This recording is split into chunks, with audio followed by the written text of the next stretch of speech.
le thế tụt thế in giờ vay in giờ về được ule em tôi hi miêu thiệt sặc về ula miêu subscribe về ula comment thế nó thì về ula nó thiệt sặc xuống rồi đấy đó nha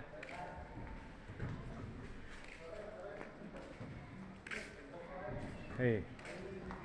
vì là hen vin phun khan video sốt tụi cái ngày toa lại thấy hi ven đằng hi nha mùa lẩu ven mình lại thấy ven đằng hi mùa lẩu mấy thấy à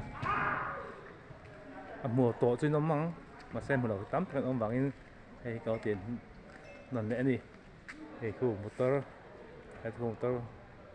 ổn na này giáo khóc mấy cột lai giòn này giáo khóc mấy hay rau pít tắc tắc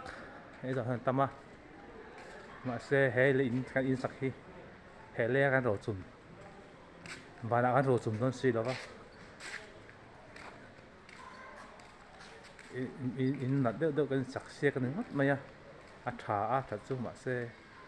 hay là hiện in nát được sớm ấy là và đã ăn xong con xì đó để đó chung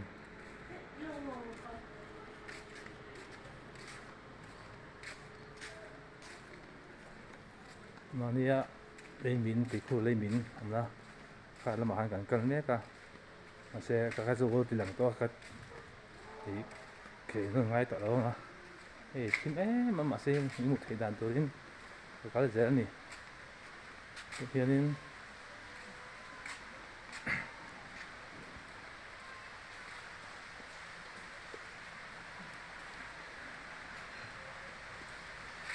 cho nên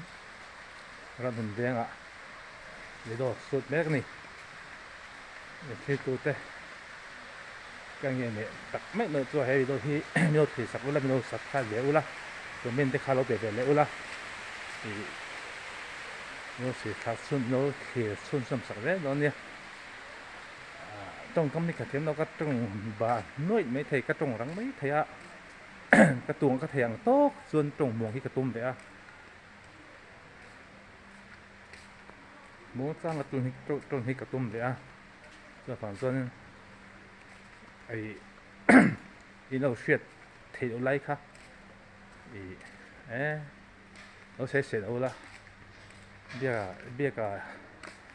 cái comment biết cả iPhone video xem đi trong xuyệt hay em ấy thì anh comment làm thay nó bể bể rồi có thể ăn tôm cái loại dễ dễ lắm thì có thể buồn đi không anh số của mình